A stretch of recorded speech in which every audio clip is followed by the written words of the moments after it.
Hello guys, तो भैया बहुत दिनों से आपने कोई भी वीडियो पोस्ट नहीं किया है, कोई भी लेक्चर पोस्ट नहीं किया है, क्या हो गया? ऐसा है कि कुछ हुआ नहीं है, लेकिन ऐसा है कि पढ़ने के ऊपर बहुत जल्दी एक बहुत ही कमाल का लॉन्च होने वाला है। एक सरप्राइज़ है तुम्हारे लिए, तुम कह सकते हो। इसलिए मुझे कुछ दिन लग गए थे वो चीज़ को थोड़ा सा देखने में, एक बार रिवाइज़ करने में, चीज़ें समझने में, ठीक है। तो वो जो चीज़ है, वो जो सरप्राइज़ है, वो बहुत जल्दी आ जाएगा। वो ई बुक नहीं है, वो ई बुक नहीं है। ई बुक जो है वो उसको थोड़ा टाइम इसलिए लग रहा है क्योंकि मैं उसके अंदर हर एक चीज़ प्रॉपरली क्वालिटी वाली डालना चाहता हूँ। मैं ये नहीं चाहता हूँ कि अगर वो बुक फ्री है तो उसके अंदर है कुछ भी डाल दूँ। मैं बिल्कुल ये चाहता हूँ कि यार हर एक चीज़ प्रॉपर हो, हर एक चीज़ प्रॉपर हो। तो इसलिए थोड़ा सा टाइम लग रहा है। और खैर अभी तो सेशन स्टार्ट ही हुआ है, तो कोई ऐसी बहुत दिक्कत वाली बात नहीं है। लेकिन जो चीज़ आने वाली है वो बहुत जल्दी आने वाली है, ओके। एंड एक बहुत ही तगड़ा सरप्राइज़ है ये भी, ओके। इसकी जो लॉन्च डेट है, जैसे मैंने वन पेज नोट्स के टाइम बताई थी, वैसे मैं बहुत जल्दी बताने वाला हूँ। And you can expect it कि बहुत जल्दी आ रही है, ओके। तो इसलिए यही कारण था कि मैं जो लेक्चर है वो नहीं डाल पाया था, ये इलेक्ट्रिसिटी वाला, क्योंकि मैं पिछले 4-5 दिनों से बस ये देख रहा हूँ कि मैं कैसे और कब तक ये चीज़ को अपलोड कर सकता हूँ। नेक्स्ट चीज़ ऐसी है कि यार मुझे कमेंट्स में प्लीज़ यार सर मत बुलाया करो।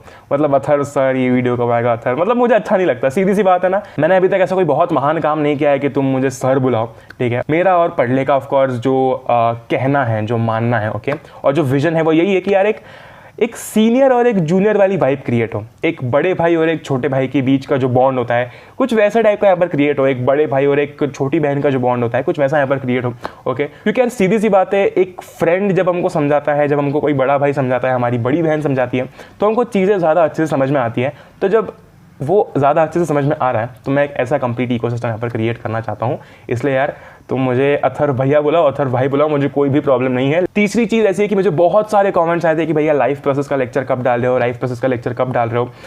अब मुझे ऐसा लग रहा है कि शायद लाइफ प्रोसेस की काफ़ी ज़्यादा डिमांड है, मुझे ऐसा लग रहा था, ठीक है। तो मैंने यहाँ पर एक पोल छोड़ दिया है। मैं पहले ह्यूमन आई का लेक्चर डालने वाला था, लेकिन अगर तुम्हें पहले लाइफ प्रोसेस का लेक्चर चाहिए, मुझे कोई भी दिक्कत नहीं है। तुम जो बोलोगे मैं डाल दूंगा, मुझे उसमें कोई इशू नहीं है। अगर तुम पहले लाइफ प्रोसेस का लेक्चर डालते हो, यहाँ पर मैंने पोल दे दिया, तुम वो पोल को फिलअप कर सकते हो या फिर नीचे कमेंट भी कर सकते हो, जो तुम चाहे वो कर सकते हो। अगेन, अगर तुम्हें लाइफ प्रोसेस का लेक्चर पहले चाहिए तो मैं लाइफ प्रोसेस का लेक्चर डाल दूंगा, मुझे कोई भी इशू नहीं है। हमारे लेक्चर में एक्चुअली पहले ह्यूमन आया था, लेकिन ठीक है, हम लोग पहले लाइफ प्रोसेस कर लेंगे, कोई भी इशू वाली बात नहीं है।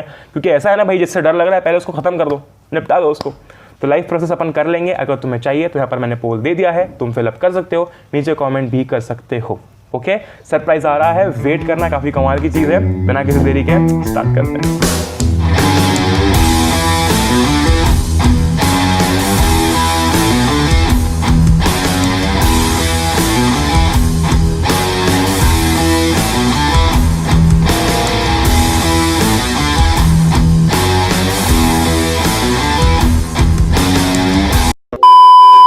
ओके, इलेक्ट्रिसिटी की बातें करते हैं, ठीक है। तो जब जाती है तो पड़ोस में चेक करते हैं। ये तो एक बिल्कुल ऐसा प्रोटोकॉल है जो कि फॉलो करना ही पड़ता है। अगर घर पर लाइट गई है, अपन तो लाइट बोलते हैं, अगर घर पर लाइट गई है तो पहले पड़ोस में चेक करो गई है कि नहीं गई है, उसके बाद फिर देखेंगे कि क्या करना है।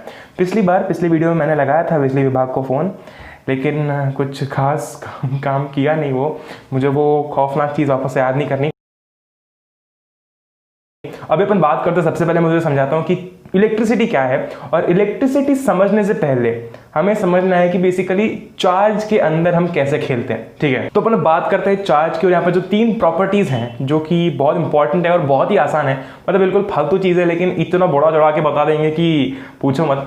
तो सबसे पहले तो यहाँ पर लिखा हुआ है like charges repel each other. मेरे कुछ ऐसे इंटरेस्ट हैं जो किसी और के इंटरेस्ट से मिलते हैं, ठीक है, तो हम दोनों की खूब जमेगी, ठीक है, हम दोनों की जोड़ी खूब जमेगी। अगर कोई ऐसा इंसान है भाई जिसके इंटरेस्ट मेरे से मिलते हैं, जिसके सोच विचार मेरे से मिलते हैं, तो ऑफ कोर्स यार उसकी और मेरी अच्छी जमेगी। तो यहाँ पर उल्टा केस होता है, यहाँ पर केस उल्टा होता है। यहाँ पर नियति कुछ और चाहती है। क्या चाहती है नियति? यहाँ पर एक पॉजिटिव चार्ज है और ये भी एक पॉजिटिव चार्ज है। अब ये जो दोनों पॉजिटिव चार्ज है, दोनों का नेचर कैसा है? दोनों का नेचर है पॉजिटिव, लेकिन इनको पास आना चाहिए। लेकिन अनफॉर्चुनेटली नियति ये चाहती है कि ये दोनों दूर जाएं, ये दोनों दूर जाएं, यानी कि ये दोनों एक दूसरे को रिपेल करें। जैसे ही पास आएंगे ये दोनों एक दूसरे को रिपेल करेंगे।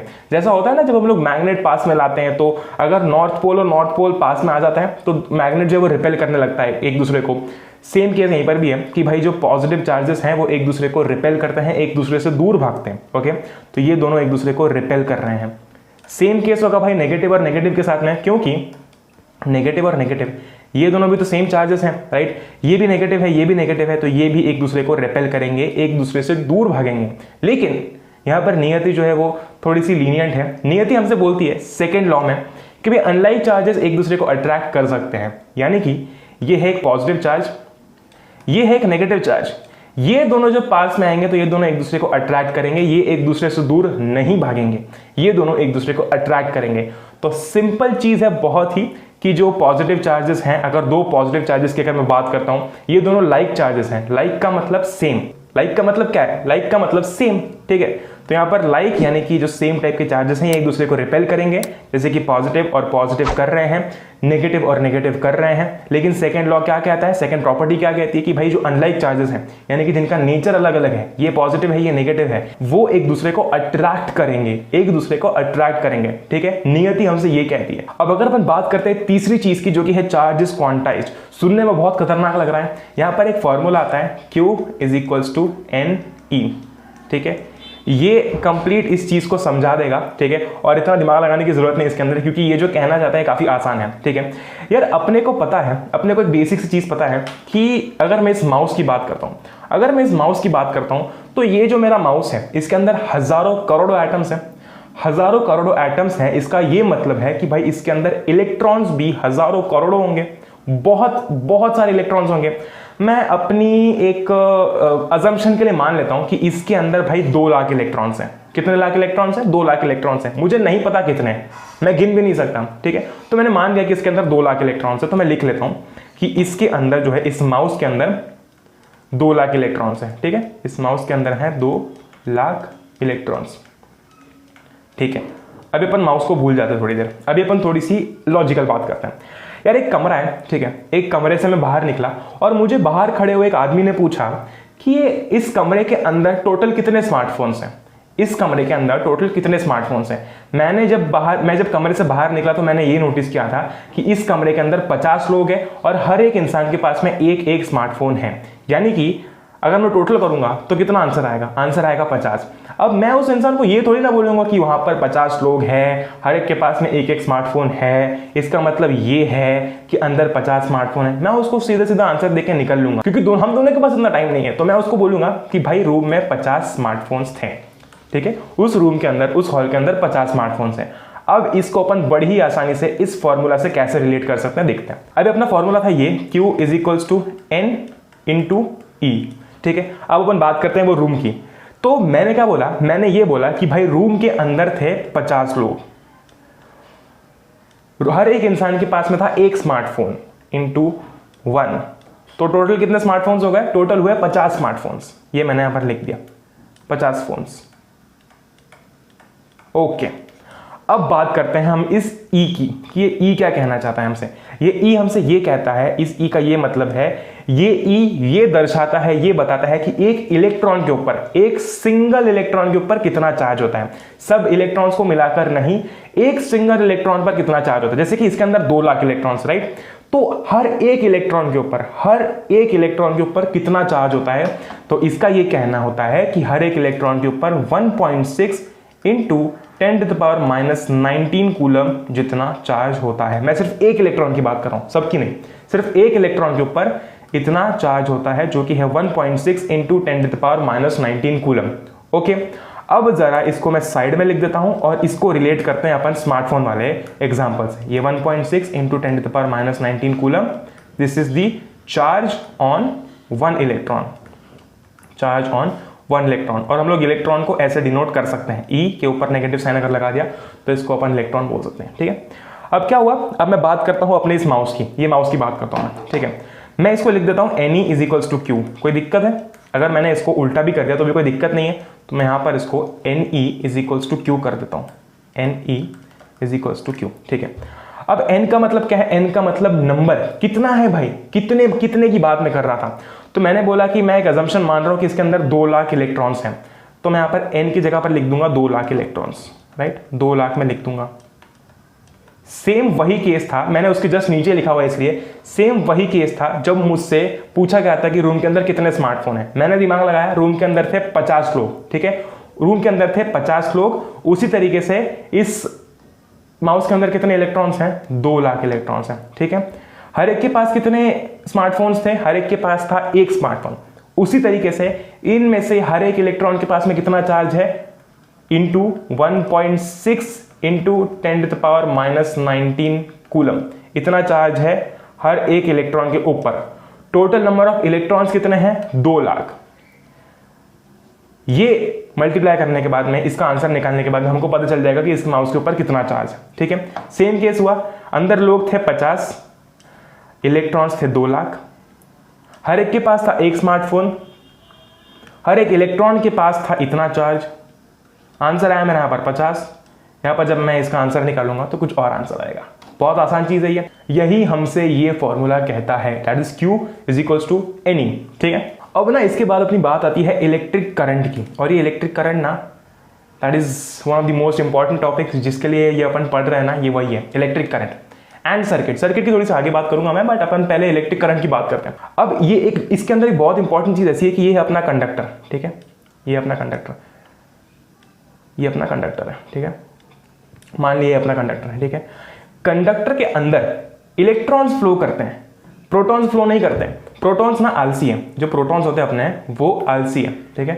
जितना भी सारा काम करा जा रहा है वो किया जा रहा है इन इलेक्ट्रॉन्स द्वारा, इन इलेक्ट्रॉन्स द्वारा। ये जो इलेक्ट्रॉन्स हैं, ये इलेक्ट्रॉन्स, अगर हम मान लें कि ये इलेक्ट्रॉन्स इधर साइड फ्लो कर रहे हैं, ये सारे इलेक्ट्रॉन्स फ्लो करते हैं, ठीक है। और rate of flow of charges, rate of flow of charges, ये रहा rate of flow of charges को कहा जाता है electric current. Rate of flow of charges को कहा जाता है इलेक्ट्रिक करंट, ठीक है। अब रेट की बात आई है तो टाइम की बात आएगी, ओके। तो करंट को हम I से डिनोट करते हैं, राइट। अब रेट की बात की जा रही है, इसका मतलब डिनोमिनेटर में नीचे T होगा, डिनोमिनेटर में नीचे T होगा, तो मैं T लगा देता हूं यहां पर, okay. Rate of flow of charges बोला है, यानी कि ऊपर चार्ज की बात की जाएगी। चार्ज की बात की जाएगी तो हमने चार्ज को ऊपर जो फॉर्मूला देखा था उसमें सिंबल वगैरह क्या देखा था? Q देखा था। यहाँ पर मैं Q लगा सकता हूँ, तो ये होता है अपना फॉर्मूला इलेक्ट्रिक करंट का, जो कि होता है I is equals to Q/T। अब एक चीज थोड़ी सी समझने वाली ऐसी है कि ये जो इलेक्ट्रॉन्स है ना, ये इलेक्ट्रॉन्स फ्लो करते हैं, अपने प्रोटॉन्स फ्लो नहीं करते हैं। तो इलेक्ट्रॉन्स जो होते हैं वो फ्लो करते हैं। अब बात ऐसी है कि इसमें भी एक ट्विस्ट है, इसमें भी एक ट्विस्ट है। करंट जो है ना, करंट जो होता है, अगर इलेक्ट्रॉन्स जो है वो सारे इस डायरेक्शन में फ्लो कर रहे हैं, इस डायरेक्शन में फ्लो कर रहे हैं, तो जो अपना करंट है वो इस डायरेक्शन में फ्लो करता है। वाइब समझ आ रही है? अगर इलेक्ट्रॉन्स, ये इलेक्ट्रॉन्स है सारे, और ये सारे के सारे जो है वो इस डायरेक्शन में फ्लो कर रहे हैं, तो अपना जो करंट है, जो वायर से करंट फ्लो करेगा वो इस डायरेक्शन में फ्लो करेगा, वो उल्टे डायरेक्शन में फ्लो करेगा। ये काफी कमाल की चीज है, लेकिन ऐसा होता है। तो जो इलेक्ट्रॉन्स होते हैं, इलेक्ट्रॉन्स के अपोजिट डायरेक्शन में अपना करंट जो है वो फ्लो करता है, ठीक है। ये प्रोटॉन साले बहुत आलसी है, कुछ करते नहीं है, जो भी काम करते हैं बेचारे इलेक्ट्रॉन्स करते हैं, और उनको भी धोखा मिल जाता है, उनको भी धोखा मिल जाता है। वो जा इस डायरेक्शन में रहे, लेकिन साला करंट इस डायरेक्शन में फ्लो करता है। लेकिन ये जो इलेक्ट्रॉन्स है, ये अगर इधर फ्लो करेंगे तो भाई करंट इधर फ्लो करेगा। जैसे कि इलेक्ट्रॉन्स इधर फ्लो कर रहे हैं तो अपना जो करंट है वो कुछ इस डायरेक्शन में फ्लो करेगा, ठीक है। तो ये होती है बातें अपने इलेक्ट्रिक करंट की। इलेक्ट्रिक करंट क्या होता है? Rate of flow of charges is known as electric current. Rate की बात की जा रही है, अपन जब भी रेट की बात करते हैं तो नीचे आता है टाइम, ठीक है, नीचे आता है टाइम। अब rate of flow of charge की बात की जा रही है तो ऊपर ऑफकोर्स Q आएगा। Q हमने बात की, Q is equals to NE होता है, राइट। तो हम बात करके आ चुके हैं वहां पर। अब बात करते हैं कि I जो है इसको हम बोलते हैं करंट। I जो है इसको हम लोग बोलते हैं करंट। I की जो SI यूनिट होती है, इसकी जो SI यूनिट होती है वो होती है एम्पियर, AMPERE, जिसको डिनोट किया जाता है A से। अगर बोला जाता है कि भाई a current of 5 ampere flows through a conductor, तो लिखा जाता है कुछ ऐसे 5A, ठीक है, लिखा जाता है कुछ ऐसे I इज इक्वल्स टू 5 है। अगर हमें बोल दे कि इस कंडक्टर में से, ये जो कंडक्टर है अपना, ये जो कंडक्टर है अपना, इस कंडक्टर में से 5 एम्पियर का ये जो करंट है वो फ्लो हो रहा है, तो कुछ ऐसे लिखेंगे उसको अपन, I is equals to 5A, कुछ ऐसे अपन उसको लिखेंगे। ये कुछ बातें हो गई जो कि आगे क्वेश्चन में काफी काम आएगी। लेकिन सीधे हम लोग कैसे बात कर ले भाई करंट के SI यूनिट की, उसके पहले जरा बात करते हैं चार्ज के SI यूनिट की। तो चार्ज की जो SI यूनिट होते हैं, हम लोग अभी बात करके आए थे, वो होती है coulomb. SI unit of charge जो होती है अपनी, वो होती है कूलम, जिसको अपन डिनोट करते हैं C से, COULOMB, कूलम। टाइम की ऑफकोर्स पता है सेकेंड्स, ठीक है। तो ये जो ऊपर का अपना Q होता है वो होता है कूलम में, और नीचे का जो T होता है वो अपना होता है सेकेंड्स में। और अपने करंट की SI यूनिट क्या थी? करंट की SI यूनिट जो है, SI यूनिट जो है वो है एम्पियर, वो है एम्पियर, AMPERE, एम्पियर। अब एक बार मैं क्विकली समझा देता हूं, देखो कि मैंने क्या बताया, क्या पॉइंट था इसका, पूरा मैं समझा देता हूं एक बार। ये था भैया अपना कंडक्टर, बहुत ही प्यारा सा कंडक्टर है ये, ठीक है। इसमें फ्लो हो रहा है चार्जेस का, इसमें फ्लो हो रहा है चार्जेस का, ई। अब बात ऐसी है कि इलेक्ट्रॉन्स फ्लो करते हैं, प्रोटॉन्स फ्लो नहीं करते हैं, क्योंकि बहुत आलसी होते हैं, और दूसरी बात ऐसी बेचारे बहुत अंदर होते हैं, तो कैसे निकल सकते हैं बाहर, अगर थोड़ा बहुत एटम याद आ रहा हो तो।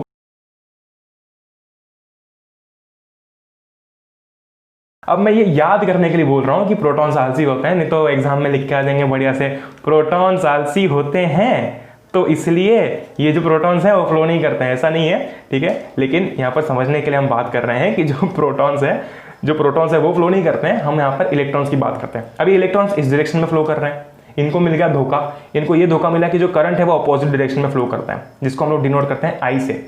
फॉर्मूला होता है इलेक्ट्रिक करंट का, I is equals to QT, where I is the current, क्यों अटका मैं, Q is the charge and T is the time. I की SI यूनिट क्या थी? वो थी एम्पियर, यानी कि करंट की SI यूनिट क्या है? एम्पियर। चार्ज की ऑफकोर्स होती है कूलम, और जो अपना टाइम है उसकी होती है सेकेंड्स। अगर मैंने एक फॉर्मूला की बात कर ली, वो थी I is equals to Q/T, ठीक है। उसके पहले मैंने क्या बात की थी? उसके पहले मैंने बात की थी Q is equals to NE की। अब अगर मैं थोड़ा सा दिमाग लगाता हूं, मुझे बोल दिया जाए कि भाई यहाँ पर अपने को करंट निकालना है, ठीक है, यहाँ पर करंट निकालना है। क्वेश्चन के अंदर मुझे नंबर ऑफ इलेक्ट्रॉन्स दे दिए जाए, और इलेक्ट्रॉन के ऊपर का चार्ज तो अपने को पता ही है, और अपने को ये पूछा जाए कि एक पर्टिकुलर टाइम के अंदर एक कंडक्टर से कितना चार्ज फ्लो कर रहा है, ठीक है। अब ऐसा है कि मैंने तो भाई Q/T पढ़ा, अब इस Q/T में मैं अपना ये जो फॉर्मूला है Q is equals to NE, उसको कैसे डाल सकता हूँ? Q is equals to NE होता है, तो मैं इस Q की जगह पर यहाँ पर NE भी लिख सकता हूँ, तो मैं इसको कुछ I is equals to NE/T भी लिख सकता हूं। अगर मुझे क्वेश्चन के अंदर जो है वो डायरेक्टली चार्ज नहीं दिया हुआ है, तो मैं ऐसे भी डायरेक्टली लिखकर आंसर सॉल्व कर सकता हूं। तो I is equals to Q/T भी लिख सकते हैं, I is equals to NE/T भी अपन लिख सकते हैं। अगेन N क्या था? नंबर ऑफ इलेक्ट्रॉन्स, और E था charge on one electron, T है अपना टाइम, समय। अब अपन बात करते हैं इलेक्ट्रिक सर्किट की। ओके, तो एक सर्किट को डिफाइन करना हो, अगर एक सर्किट को डिफाइन करना हो तो क्या होगा सर्किट की डेफिनेशन? तो एक सर्किट की डेफिनेशन क्या होगी? एक सर्किट की डेफिनेशन ये कहती है a closed path through which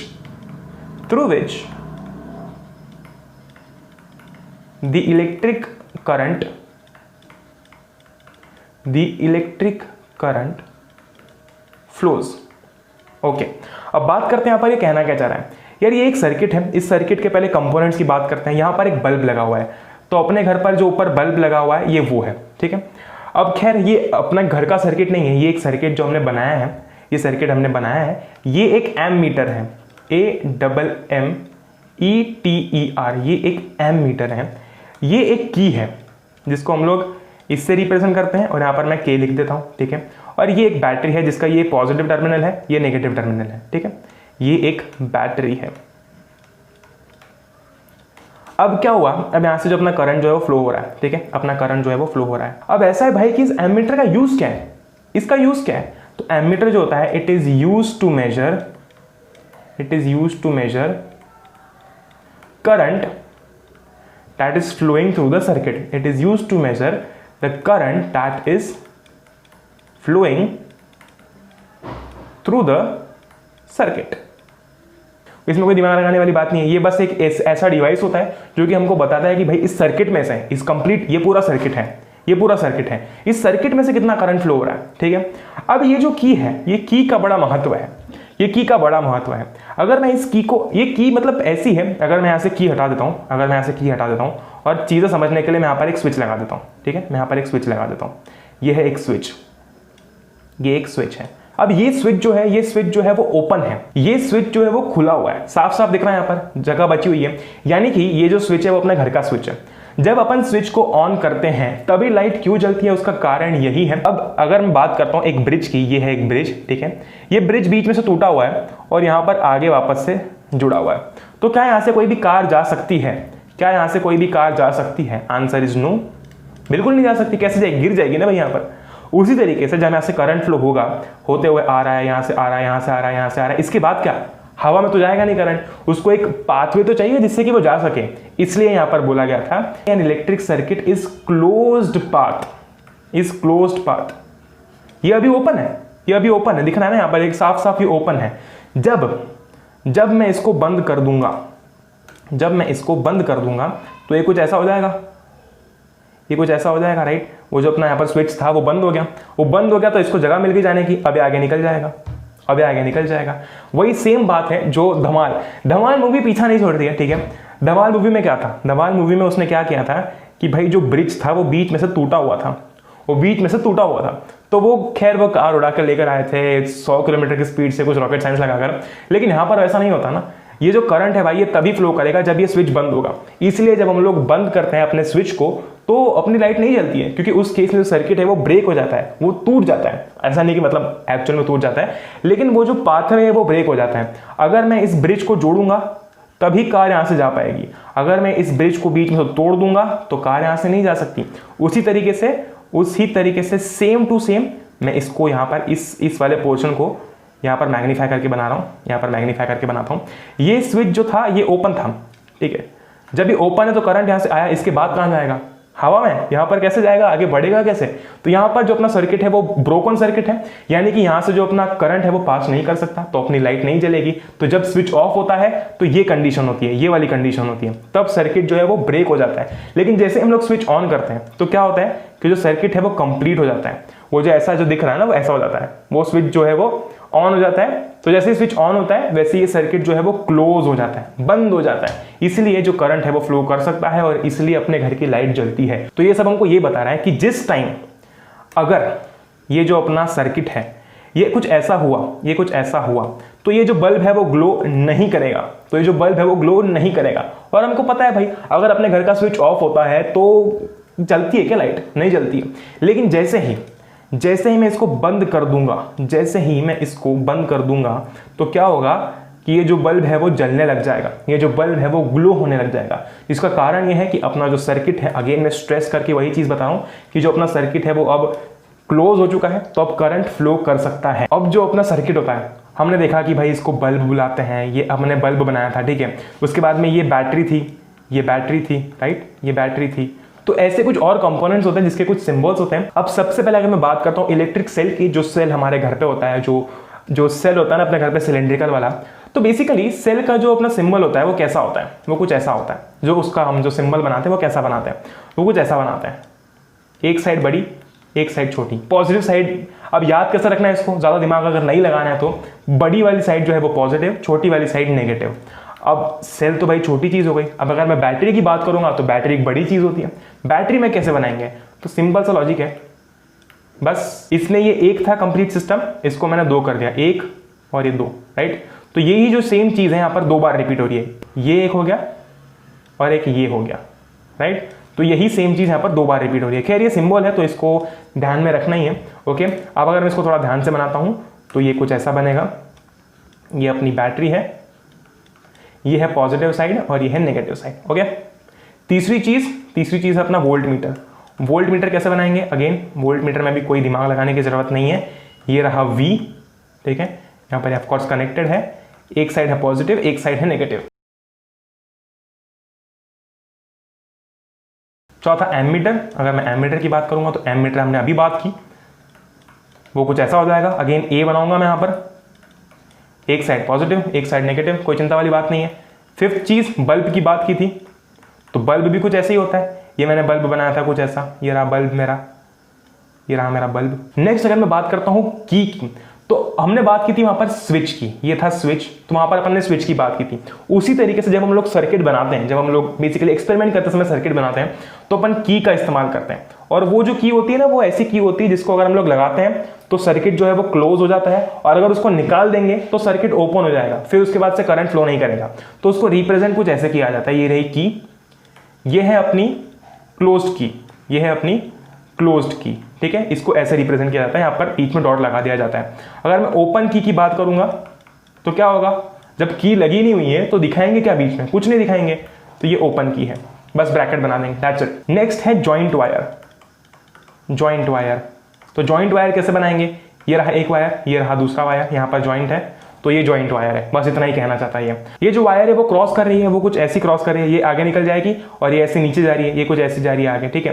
तो ये दोनों जो वायर्स है वो जॉइंट है वहां पर। लेकिन अब जो वायर जॉइंट नहीं है और बिना एक दूसरे को टच किए निकल रही है आगे, जैसे कि ये एक वायर है, ठीक है, और ये एक वायर है। अब दिखने को तो ऐसा लग रहा है कि भाई ये ज्वाइन हो रही है क्योंकि हम लोग ऊपर से देख रहे हैं, लेकिन एक्चुअली उसको रिप्रेजेंट कुछ ऐसा किया जाता है। तो वायर्स क्रॉसिंग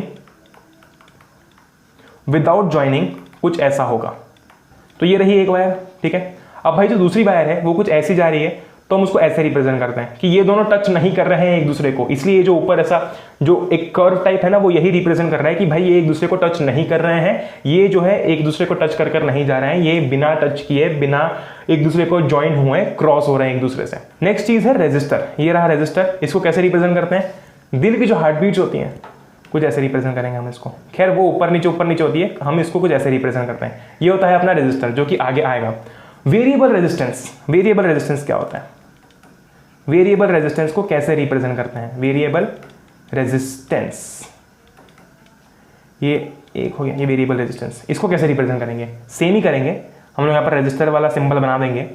अब चूंकि यहाँ पर वेरिएबल लिखा हुआ है यानी कि ये चेंज हो रहा है, वेरिएबल का मतलब ये चेंज हो रहा है, तो हम यहाँ पर एक एरो बना देंगे कि भाई साहब ये चेंज हो रहा है, ठीक है, हमको पता नहीं लेकिन ये चेंज हो रहा है, तो मैंने एक एरो बना दिया यहाँ पर। तो ये होता है अपना वेरिएबल रेजिस्टेंस, और इस वेरिएबल रेजिस्टेंस को हम रियोस्टैट भी बोलते हैं। तो मैं एक बार इसको यहाँ पर ढंग से लिख देता हूँ।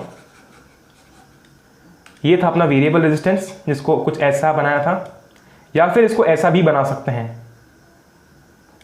कुछ इसको ऐसा भी बना सकते हैं। ये भी जो है दोनों सेम ही चीज है, और मैं बीच में लगा देता हूं, ये दोनों जो है वो रिप्रेजेंट करते हैं वेरिएबल रेजिस्टेंस या फिर रियोस्टैट, रियोस्टैट RHEOSTAT। अब रियोस्टैट एक डिवाइस है जो कि लैब में होता है, ठीक है। तो जब भी एक्सपेरिमेंट्स होंगे तो आई होप कि तू वहां पर होगा, और जब आपके स्कूल में एक्सपेरिमेंट्स होंगे तो बिल्कुल से रियोस्टैट जो है वो आपको पता चलेगा कि क्या होता है। ओके, सो अब ना थोड़ी सी बातें करते हैं इलेक्ट्रिक पोटेंशियल और पोटेंशियल डिफरेंस की, कि भाई ये क्या कहना चाह रहे हैं। अब ऐसा है ना कि यहाँ पर अगर मैं सिर्फ V = W/Q भी याद रखता हूँ तो भी मेरा काम चल जाएगा, लेकिन जरा कॉन्सेप्ट में जाते तो हैं, देखते तो हैं कहना क्या चाह रहा है। अब इलेक्ट्रिक पोटेंशियल की बात करते हैं, इलेक्ट्रिक पोटेंशियल की डेफिनेशन की बात करते हैं सबसे पहले, जिससे कि कंप्लीट जो कॉन्सेप्ट है वो क्लियर हो जाएगा। इलेक्ट्रिक पोटेंशियल जो कहता है वो ऐसा कहता है कि it is the amount of work done, it is the amount of work done in moving an unit positive charge from infinity to a point, ठीक है। तो डेफिनेशन क्या कह रही है, डेफिनेशन के हिसाब से हम लोग एक बार देख लेते हैं कि क्या करना है। अमाउंट ऑफ वर्क डन, चलो W लिख देता हूं, कोई दिक्कत नहीं। In moving an unit positive charge, अब पॉजिटिव चार्ज की बात की जा रही है और यूनिट बोला जा रहा है, यानी कि मुझे यहाँ पर बात तो एक की करनी है, क्योंकि जब भी हम लोग यूनिट की बात करते हैं, यूनिट का मतलब होता है 1, ठीक है। तो यहाँ पर यूनिट की बात हो रही है तो मैं +Q लिख देता हूँ, +Q लिख देता हूँ मैं। 2Q 3Q 4Q क्यों नहीं लिखना यहाँ पर, आगे मतलब प्लस होगा यहाँ पर, ऐसा क्यों नहीं लिखना, क्योंकि भाई साहब मुझे बोला गया है कि यूनिट पॉजिटिव चार्ज है, मैं अपना दिमाग क्यों लगाऊंगा। यहाँ पर बोला गया है कि यूनिट पॉजिटिव चार्ज, ये रहा यूनिट, ये रहा positive, okay, from infinity to a point. यहां पर असली खेल चालू होता है, ठीक है, यहां पर पूरी वाइब समझ में आएगी। ये रहा इन्फिनिटी, ये रहा इन्फिनिटी। अब इन्फिनिटी ऐसा है ना, इन्फिनिटी का कॉन्सेप्ट, बेसिक सा फंडा इन्फिनिटी का ऐसा है कि मेरे लिए अगर मैं बात करता हूं तो यहां से 10,000 किलोमीटर इन्फिनिटी है, ठीक है। अगर मैं बात करता हूं मेरे लिए यहां से 2 किलोमीटर इन्फिनिटी नहीं है, लेकिन एक चींटी के लिए यहां से 2 किलोमीटर इन्फिनिटी है। तो सिंपल सी इसकी वाइब ऐसी है कि भाई इन्फिनिटी को हम लोग डिफाइन नहीं कर सकते, ठीक है। इसलिए किसी भी एक दूर की किसी भी डिस्टेंस या फिर दूर की किसी भी जगह को हम लोग इन्फिनिटी डिफाइन करते हैं। तो यहां पर हमने इन्फिनिटी लिखा, यहां पर हमने इन्फिनिटी का साइन बना दिया, ठीक है। Amount of work done in moving an unit positive charge, मतलब कि यहां से हम लोग एक पॉजिटिव चार्ज चला रहे हैं टू पॉइंट और यहां पर आकर रुक गया, ठीक है। हमने बेसिकली क्या किया कि यहां से एक पॉजिटिव चार्ज को इन्फिनिटी से हम लोग एक पॉजिटिव चार्ज को मूव कर इस A पॉइंट पर ला रहे हैं। अब कोई भी चीज जीवन में बिना मेहनत के तो आती नहीं है, ठीक है। जब कोई भी चीज़ बिना मेहनत के नहीं आती है तो ये चार्ज भी नहीं आएगा। इस चार्ज को लाने में भी हमको वर्क करना पड़ेगा और इस कंप्लीट चीज़ को जो हम बोलते हैं वो होता है हमारा इलेक्ट्रिक पोटेंशियल। अब इसका फॉर्मूला क्या होता है? इसका एक बेसिक सा फॉर्मूला है, बहुत ही प्यारा सा आसान सा, that is V is equals to W by Q। V is equals to W by Q, where V is the electric potential. ये हमारा इलेक्ट्रिक पोटेंशियल है, ओके, ये अपना पोटेंशियल है। W is the work done, भाई कितना काम कर रहे हैं बताओ तो सही, कितना काम कर रहे हैं। V is the work done, W is the work done and Q is the charge, Q is the charge, okay. तो ये होता है अपना इलेक्ट्रिक पोटेंशियल। यहां पर क्या बात हो रही है? It is the work done. अब इन्फिनिटी से हमको एक चार्ज लेकर आना है एक पॉइंट ए पर, तो इसलिए यहां पर जो बात की जा रही है वो इन्फिनिटी की जा रही है इलेक्ट्रिक पोटेंशियल के केस में। अब जो ये अपना V is equal to W by Q है, इस V की जो SI यूनिट है वो होती है वोल्ट, वो होती है वोल्ट, ओके। अब चूंकि अब यहां पर जो अपना W है उसकी SI यूनिट होती है जूल, और जो अपना कूलम, जो अपना चार्ज है उसकी SI यूनिट होती है कूलम, तो यहां पर इसको जूल पर कूलम भी लिखा जाता है, पर हम लोग यहां पर वोल्ट यूज करेंगे। अब पोटेंशियल डिफरेंस की बात करते हैं। पोटेंशियल डिफरेंस का बेसिक सा फंडा क्या है भाई साहब? ये हमने इलेक्ट्रिक पोटेंशियल में क्या बात की थी? इन्फिनिटी से किसी एक पॉइंट पर लेकर आ रहे हैं, है ना। पोटेंशियल डिफरेंस में हम लोग भाई एक पॉइंट से दूसरे पॉइंट पर लेकर जा रहे हैं, जो कि हमको नोन है, जो कि हमको नोन है। इन्फिनिटी हमको नोन नहीं है, जो चीज हमको इन्फिनिटी नोन नहीं है हमने वहां पर उसका नाम इन्फिनिटी दे दिया है, ओके। अब ये तो घर की बात है, आस पड़ोस की बात है, यहाँ पर आस पड़ोस की बात नहीं थी, यहाँ तो बहुत दूर के रिश्ते थे, तो यहाँ पर हमको कुछ पता नहीं था इसलिए हमने उसको इन्फिनिटी बोल दिया। लेकिन इस केस में पता है भाई, एक ए पॉइंट है एक बी पॉइंट है। तो पोटेंशियल डिफरेंस की डेफिनेशन अब क्या होती है? It is the amount of work done, again same definition है, बस थोड़े से चेंजेस हैं। Amount of work done in moving an unit positive charge from one point to another. वहां पर हम क्या बात कर रहे थे? वहां पर हम इन्फिनिटी से एक पॉइंट की बात कर रहे थे, यहां पर हम एक पॉइंट जो दूसरे पॉइंट की बात कर रहे हैं। तो बेसिकली जब हम इसको लिखेंगे तो कुछ ऐसा लिखते हैं, इसका जो फॉर्मूला वो भी अपना W बाय Q ही है।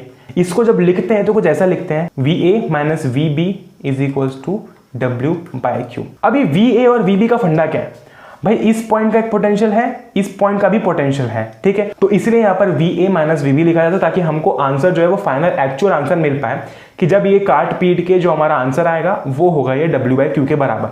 अब एक थॉट आता है दिमाग के अंदर कि भाई इन्फिनिटी भी तो था, इन्फिनिटी से भी तो हम लोग एक पॉइंट पर लेकर आ रहे थे, तो वहां पर हमने ऐसा VA माइनस V इन्फिनिटी क्यों नहीं लिखा? ऐसा क्यों नहीं किया अपन ने?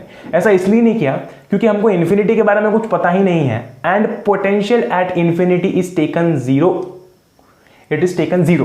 तो अगर मैं वहां पर VA minus V infinity is equals to W by Q लिख भी देता तो भाई मुझे कोई फर्क पड़ ही नहीं रहा ना, क्योंकि यहां पर ये तो जीरो हो जाएगा। तो मुझे एट द एंड सिर्फ इतना ही लिखना है, VA is equals to W by Q। और यही एक हथियार की तरह यूज किया जाता है किसी भी पॉइंट के पोटेंशियल को नापने में, अब मुझे बोल दिया गया, अब पोटेंशियल डिफरेंस थोड़ी देर के लिए भूल जाते हैं, ठीक है। पोटेंशियल डिफरेंस थोड़ी देर के लिए तो भी भूल जा और तुम लोग भी भूल जाओ, ठीक है। ये एक पॉइंट है A, ठीक है। एक चार्ज को इस इन्फिनिटी से लेकर लाया जा रहा है, तो हमको क्या फाइंड करना है? इस पॉइंट का पोटेंशियल फाइंड करना है। हम लोग क्या लिख रहे थे फॉर्मूला पोटेंशियल का? V is equals to W by Q। क्यों लिखते थे? क्योंकि हमको पता है भाई, अगर हम किसी भी चार्ज को इन्फिनिटी से लेकर आएंगे तो इन्फिनिटी का तो पोटेंशियल हम लोग जीरो रखेंगे, एट दी एंड हमको डायरेक्टली इसका पोटेंशियल मिल जाएगा, क्योंकि फॉर्मूले के अंदर VA माइनस VB ऐसा कुछ था पोटेंशियल डिफरेंस के केस में, ठीक है। अब यहां पर हमको दोनों का पोटेंशियल डिफरेंस नोन होना पड़ेगा, तब जाके अपन आंसर निकाल पाएंगे। ऐसा है कि कोई भी पॉइंट पर पोटेंशियल नापने के लिए ये बहुत काम आता है। किसी भी चार्ज को इन्फिनिटी से उठाकर ए पर ले आओ, उसका हमको पोटेंशियल मिल जाएगा, और जनरली ये जो होता है वो इसी काम में लिया जाता है। अब क्या है ना कि एक पॉइंट है ए, यहाँ पर ये रहा ए, और एक पॉइंट है यहाँ पर बी। अब ऐसा है कि हमको इन दोनों के पोटेंशियल पता नहीं है, तो हम क्या कर सकते हैं? एक चार्ज को इन्फिनिटी से यहाँ पर ला सकते हैं, तो हमको इस पॉइंट का पोटेंशियल मिल जाएगा। सेम केस में हम उल्टा इसके साथ भी करेंगे, यहां तक लेकर आ सकते हैं, हमको इस पॉइंट का पोटेंशियल मिल जाएगा। अब हम ए और बी के बीच का पोटेंशियल डिफरेंस निकाल सकते हैं। इतना सिंपल चीज है ये।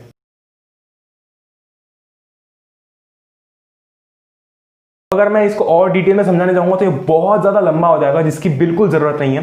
तो सिंपल सा लॉजिक यही है कि इन्फिनिटी से किसी भी पॉइंट पर अगर हम लोग चार्ज को लेकर आते हैं उसको इलेक्ट्रिक पोटेंशियल बोला जाता है। अगर हम लोग किसी एक पॉइंट से दूसरे पॉइंट पर चार्ज को लेकर जाते हैं तो उसको पोटेंशियल डिफरेंस बोला जाता है। अब पोटेंशियल डिफरेंस का जो फॉर्मूला है that is same as electric potential, बस डिफरेंस इतना है कि अपने इन्फिनिटी का जो पोटेंशियल था वो जीरो था, वो शून्य था, इसलिए हम लोग VA माइनस VB में वहां पर सिर्फ V लिखते हैं क्योंकि वहां पर इन्फिनिटी का पोटेंशियल नहीं है।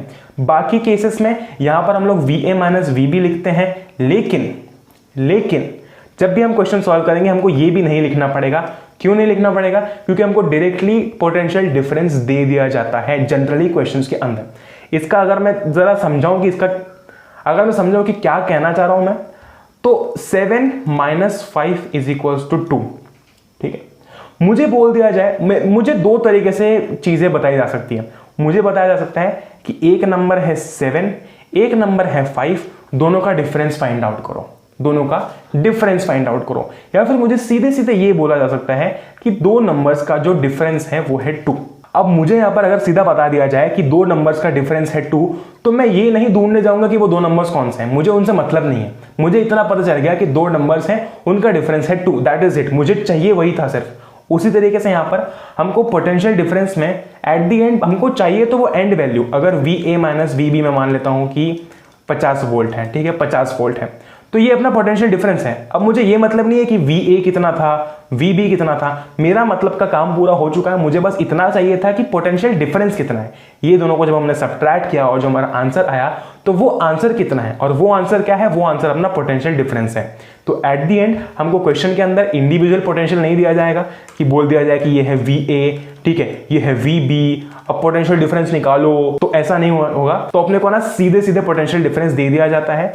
तो अगेन एक बार वही बात कर लेते हैं कि पोटेंशियल, इलेक्ट्रिक पोटेंशियल और पोटेंशियल डिफरेंस में फर्क इतना ही है बस कि वहां पर जो है वो इन्फिनिटी की बात की जाती है, यहाँ पर 2 पॉइंट्स की बात की जाती है। और यहाँ पर भी हम लोग जनरली VA माइनस VB नहीं लिखते हैं, हम लोग सीधा V ही लिखेंगे, क्योंकि जनरली क्वेश्चंस के अंदर हमको सीधा पोटेंशियल डिफरेंस दे दिया जाता है। तो हमको ना तो VA निकालने की जरूरत है, ना ही VB निकालने की जरूरत है, ना ही वो देंगे, क्योंकि हमको सीधे के सीधे वो potential difference, final potential difference हमको दे दिया जाता है क्वेश्चन के अंदर। अब क्या होगा भाई, VA माइनस VB = V, तो ये हमारा पोटेंशियल डिफरेंस है, राइट, ये हमारा फाइनल डिफरेंस है। इसकी जो ऐसा यूनिट होती है वो भी वोल्ट ही होती है, ठीक है, वो भी वोल्ट ही होती है, क्योंकि वही केस है, सेम ही चीज है, बस 2 पॉइंट्स की बात की जा रही है और वहां पर इन्फिनिटी की बात की जा रही थी, यहाँ पर वोल्ट ही होगा अगेन। अब एक क्वेश्चन आ सकता है कि डिफाइन 1 वोल्ट, तो उसमें क्या कर सकते हैं? 1 वोल्ट = 1 जूल बाय 1 कूलम। ऐसा क्यों? क्योंकि थोड़ा सा और दिमाग लगाते हैं। अपन ने क्या देखा, अपन ने ये देखा कि पोटेंशियल डिफरेंस जो है it is equals to W/Q। अब इस वर्क की जो ऐसा यूनिट है वो है जूल, इस चार्ज की जो ऐसा यूनिट है वो है जूल, यानी कि वोल्ट। अगर हम लोग सिर्फ ऐसा यूनिट्स लिखते हैं तो पोटेंशियल डिफरेंस की होती है वोल्ट, जिसको अगेन हम लोग V से डिनोट करते हैं, = में वर्क की होती है जूल और चार्ज की होती है कूलम, यानी कि ये कुछ ऐसा है, राइट। ये है अपना जूल, ये अपना कूलम, ये रहा अपना वर्क डन, ये रहा अपना चार्ज। मैंने इसको इसलिए रेफरेंस के लिए लिखा था, बाकी ये कुछ ऐसा है, राइट। अब अगर मुझे बोल दिया जाए कि 1 वोल्ट को मुझे डिफाइन करना है तो मैं कैसे करूंगा? तो 1 वोल्ट क्या है? 1 volt is the potential difference, 1 volt is the potential difference when 1 joule of work is done to move a charge of 1 coulomb। तो अगेन यार 1 वोल्ट क्या है? It is the potential difference when 1 joule of work is done to move a charge of 1 coulomb from one point to another। क्यों ऐसा है? क्योंकि ये है V, ये अपना पोटेंशियल डिफरेंस है, ये होता है W/Q के बराबर, ओके। W/Q यानी कि वर्क बाय चार्ज, ठीक है। वर्क की ऐसा यूनिट होती है जूल, चार्ज की ऐसा यूनिट होती है कूलम, पोटेंशियल डिफरेंस की ऐसा यूनिट होती है वोल्ट। तो अगर मैं सिर्फ ऐसा यूनिट्स को लिखता हूं तो वोल्ट = जूल पर कूलम, कुछ ऐसा हो जाएगा, राइट। अब मुझे 1 वोल्ट डिफाइन करना है तो मैं कैसे कर सकता हूं? सीधा फॉर्मूला से कर सकता हूं, आगे 1 लगा देता हूं, बस वही बातें हो गई। 1 volt is the potential difference when 1 joule of work is done to move a charge of 1 coulomb from one point to another, okay. अब ना जरा इस बहुत ही प्यारे से क्वेश्चन की बात करते हैं। ये बहुत ही आसान चीज है, पता है। अब है ना क्वेश्चन बिल्कुल ऐसे मक्खन तरीके से होंगे। कैसे होंगे? अब मैं ज़रा क्वेश्चन को सॉल्व कैसे करते हैं एक बार देख लेता हूँ ना। मुझे कुछ नहीं आता, मुझे बस इतना पता है कि मैंने पढ़ा potential difference is equals to W/Q, ठीक है, वर्क डन अपॉन चार्ज।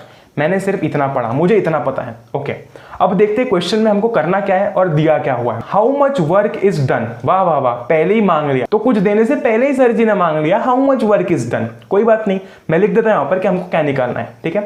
तो टू फाइंड लिख दूं मैं यहाँ पर, to find work done, W लिख दूं। क्यों लिख दूंगा मैं ऐसा, क्योंकि मुझे क्वेश्चन ने ये पूछा है कि how much work is done, ठीक है। मुझे ये क्वेश्चन ने पूछा है तो मैंने लिख दिया टू फाइंड, आगे मैंने लिख दिया W, ठीक है। In moving a charge of 2 coulomb, मुझे फालतू की भाषा समझ ही नहीं आती, मुझे बस डेटा दिख रहा है, मुझे सिर्फ और सिर्फ डेटा दिख रहा है, और डेटा मुझसे क्या कह रहा है, चार्ज ऑफ 2 कूलम। मेरे लिए बहुत इंपॉर्टेंट डेटा है, तो मैंने लिख दिया यहाँ पर गिवन में मुझे क्या क्या दिया हुआ है। मुझे ये दिया हुआ है कि चार्ज ऑफ 2 कूलम, ठीक है। तो मैं लिख दूंगा यहाँ पर Q is equals to 2 coulomb, क्योंकि मुझे ये दिया हुआ है। और Q क्या डिफाइन करता है, Q डिनोट कर रहा है charge across 2 points having a potential difference 12 volt. अब मुझे यहाँ पर बोला गया है कि across 2 points having a potential difference 12 volt. मैंने बोला था ना, मैंने क्या बोला था कि मुझे यहाँ पर इंडिविजुअल पोटेंशियल नहीं देंगे। मैंने बोला था ना, मुझे इंडिविजुअल नहीं देंगे, मुझे सीधा सीधा पोटेंशियल डिफरेंस दे देंगे। मुझे ये नहीं बोला कि इस A पॉइंट का 5 वोल्ट है, इस B पॉइंट का 6 वोल्ट है, नहीं, मुझे ऐसा नहीं दिया गया। मुझे सीधा सीधा बोल दिया गया कि पोटेंशियल डिफरेंस भैया 12 वोल्ट है। तो मैं क्या करूँगा यहाँ पर, बड़ी ही चुपचाप जो मुझे दिया है पोटेंशियल डिफरेंस जो कि V है, वो यहाँ पर लिख दूंगा जो कि है 12 वोल्ट। अब जरा मैं एक बार फॉर्मूला की तरफ ध्यान देता हूँ। क्या है मेरा फॉर्मूला, V is equals to W/Q। इसमें से मुझे क्या क्या दे दिया गया है, मुझे पोटेंशियल डिफरेंस दे दिया गया है क्या, एक बार देखता हूँ मैं। हाँ, दे दिया गया है, टिक मार देता हूँ, यहाँ पर टिक मार देता हूँ। क्या मुझे वर्क दिया गया है, क्या मुझे यहाँ पर कहीं पर भी वर्क दिया गया है, मैंने गिवन में लिखा है क्या वर्क नहीं दिया गया है। मैंने तो वर्क को टू फाइंड में लिखा है, वर्क तो मुझे निकालना है, तो मुझे वर्क नहीं दिया गया है, ये मुझे निकालना है।